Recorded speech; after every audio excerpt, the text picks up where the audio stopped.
welcome to a Craftyhallett video. I'm going to be showing you the Bokeh technique today, which is a cinematography thing. It's an effect, a video filter effect that you can put on cameras, but I've also done it as a craft effect.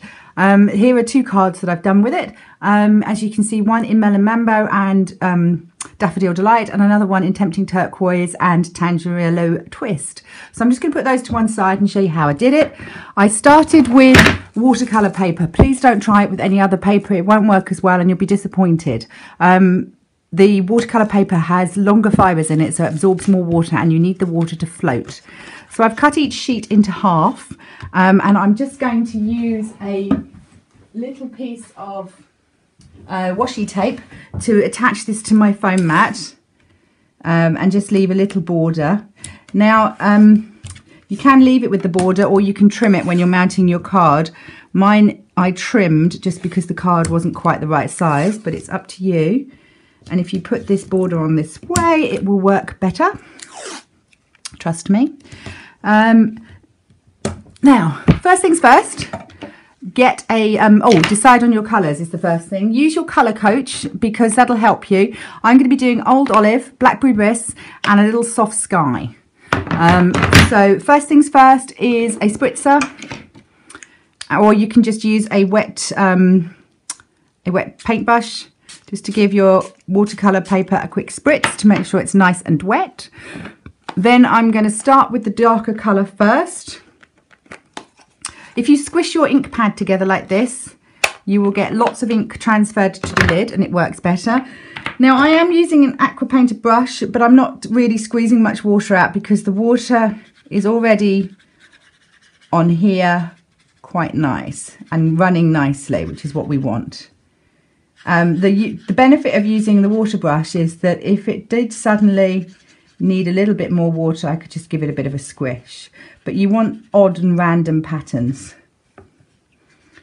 and that's what we're hoping for, odd and random. Don't overthink it, just put your brush, and can you see where the paper's quite wet, the water's running? This is what we want. Just fill in some more. That's perfect. Then I'm going to take Old Olive, do the same again, take my brush and just fill in some of the other areas. And bear in mind also, try not to mix the colours too much because you'll just get mud. You want the definition to remain. But bear in mind that they do dry lighter, so don't worry if it's looking a bit leery. If you let it dry, you'll find it goes lighter. But this is great for experimenting with as a technique. It's great fun. And a bit more water there. Leave a bit for the blue as well. Now, if your water starts to dry out, which it will, if your paper starts to dry out, then just put more water on with the brush. Don't be tempted to spray it again because you might just spray the colours around and make a mess, which you won't like. So I'm happy with that bit. Then next up is the final colour, which is a bit of Soft Sky, which is going to be very, very light on here. But I just want to get a little bit of blue in.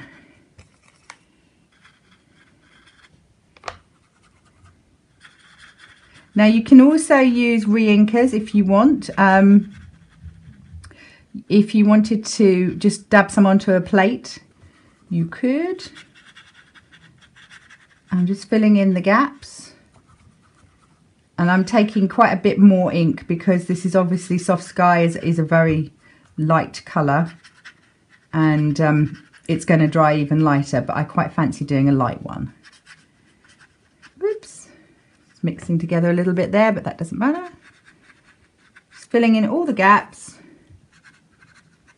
2 colours or 3 colours works best. More than that and it will start to get a bit difficult. There we go. You don't want any bits of white left. Actually, I suppose you could if you wanted to. It's not going to hurt. Just want to pop in a little bit more the Blackberry Bliss in this corner, and maybe a little bit over here.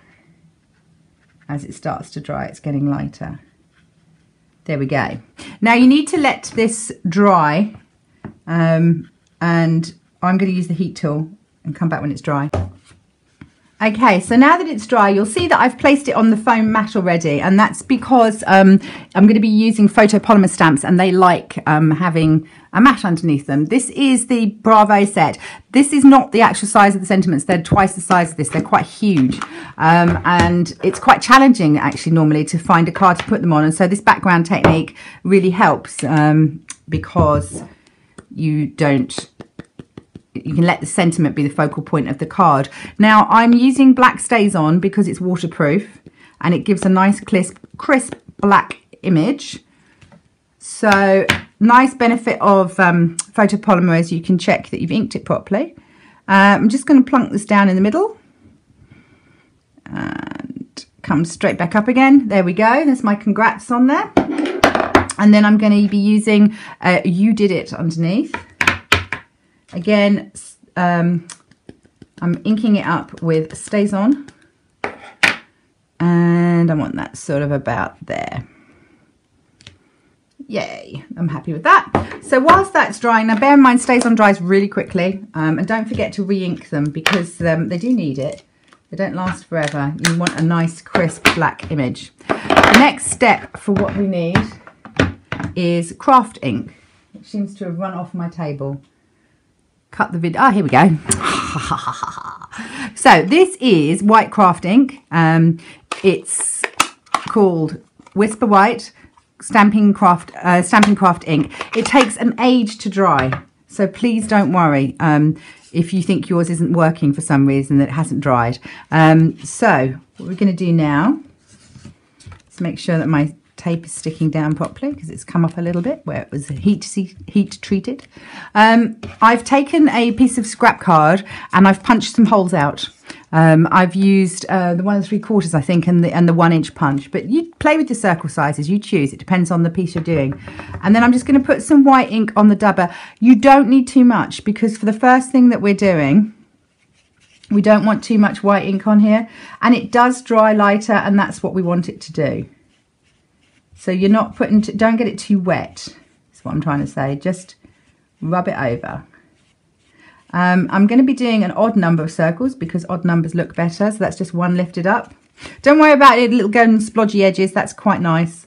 That's an official look. It's part of what we want to do. It just adds definition to the edge of the circle. And then I'm going to put another one up here, and again have them coming off the edge of the page because that helps. There we go.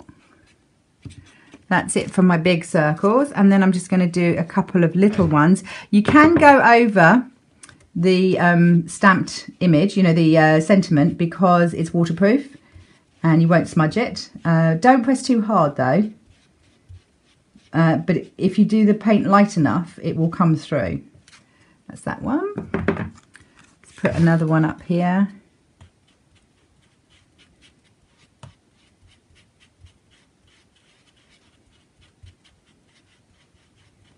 There we go. And bear in mind they will dry lighter. That's, oh, one more of those. I think, always have a thing about odd numbers. Let's put one up there.